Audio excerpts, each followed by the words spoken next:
They say loneliness among men is rising, and the numbers back it up. In just one generation, the percentage of men in this country who have no close friends has multiplied several times over. That's not a headline. That's a warning. And if you're watching this, there's a decent chance you're part of it. Male loneliness doesn't announce itself. It doesn't cry for help. It shows up after work, in quiet houses, in empty weekends, in conversations that never go past the surface. Most men don't realize they're lonely until it's been there for years. This isn't about weakness.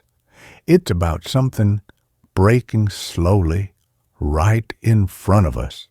I thought I understood being alone. I spent decades running freight trains through the night, just me, the engine, and miles of darkness ahead. Long hours, no conversation, plenty of silence. From the outside, it looked like solitude, but it wasn't real loneliness, because at the end of every run there was a house with the light on and a woman waiting inside. I always had somewhere to land. That made all the difference. What I didn't realize then was this. I had never learned how to stand on my own emotionally. I borrowed connection instead of building it. As long as she was there, the illusion held. And illusions work until they don't. When my wife died after 54 years of marriage, the floor disappeared beneath me. Everything I thought I knew about myself turned out to be borrowed. I didn't know how to cook a real meal. I didn't have a single friend I could call just to talk. There was no social life waiting for me, no routine, no reason to leave the house.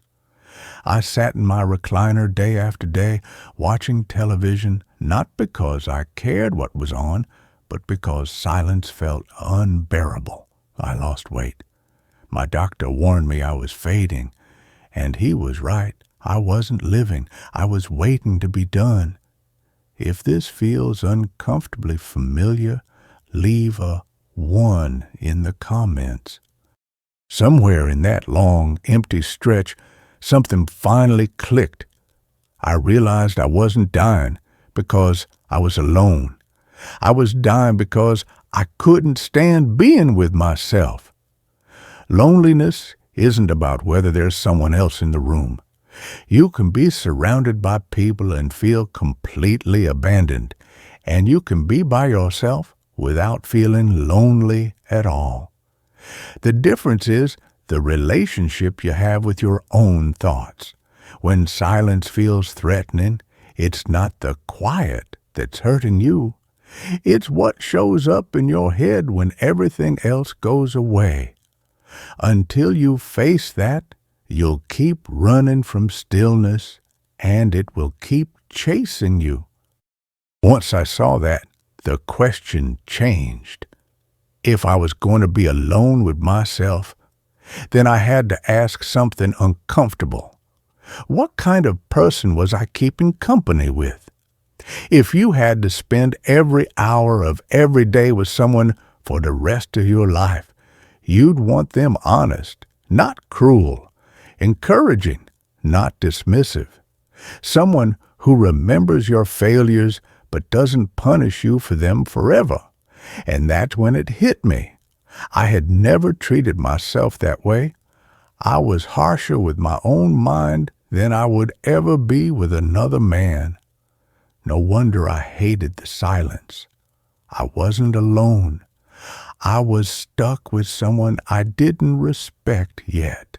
That meant telling myself the truth, not the brutal kind that just beats you down, but the honest kind that doesn't hide. I had to admit I wasn't the father I should have been. I worked too much. I was gone too often. And when I was home, I was exhausted. That truth hurt. But lying to myself hurt more. Here's what mattered. After the truth came forgiveness. I had to accept that I did the best I could with what I knew at the time, and I didn't have to stay that man forever. No one wants to live with someone who constantly lies or punishes them, including you.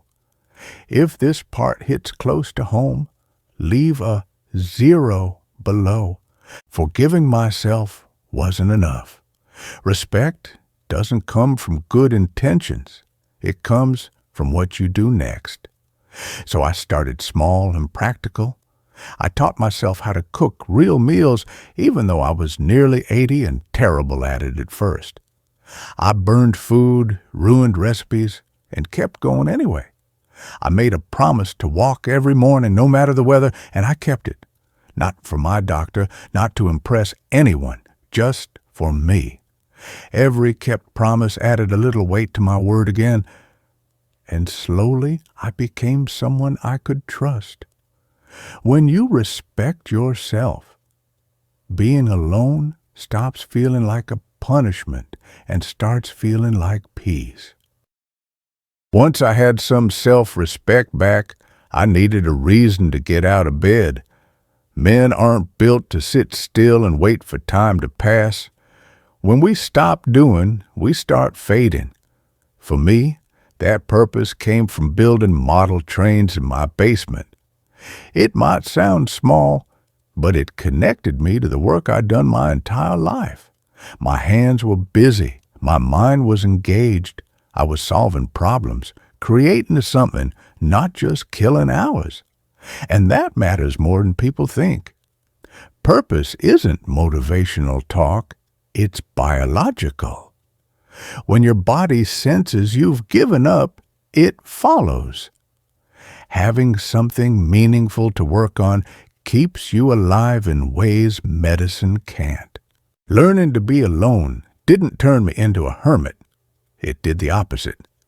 When you're desperate for connection, you'll accept almost anything just to avoid the silence. You stay in bad relationships. You tolerate being treated poorly. You cling. I did that emotionally without even realizing it. But once I could sit with myself without panic, something changed. I no longer needed people to fill a hole. I could choose them, and that's a critical difference. Healthy relationships aren't built on need, they're built on choice. When you're not running from loneliness, you stop settling. You stop begging for connection, and you start allowing people into your life because you actually want them there. Connection came back into my life quietly, not through deep talks or emotional confessions, but through routine. A couple mornings a week, I meet a handful of old men at a roadside diner. We drink bad coffee, complain about the weather, talk about what hurts today. Nothing profound, nothing polished, but it's real.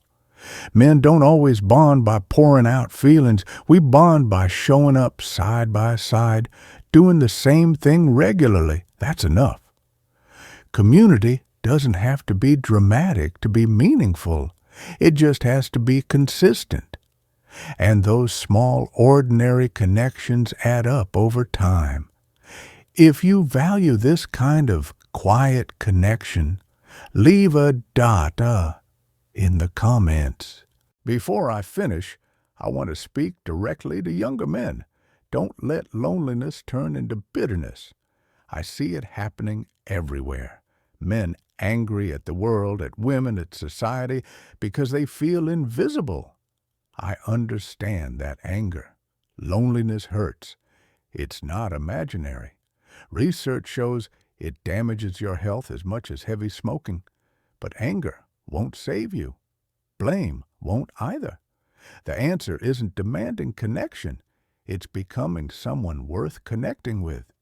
That means being honest, being kind, being reliable, and being patient when it feels uncomfortable. Real connection takes time. There are no shortcuts. You don't fix loneliness by burning bridges. You fix it by building yourself. So this is where it all comes down to a choice. I sat in that recliner for nearly a year, doing nothing, waiting for the days to run out. And then I realized something simple and uncomfortable. No one was coming to save me. At 88, I live alone now, and it isn't the fate I once feared. Not because life is easy, but because I learned how to live with myself. That was the hardest work I've ever done. Harder than long nights on the railroad. Harder than loss. You can sit still and fade quietly, or you can stand up and live, right where you are, with what you have. The decision is yours.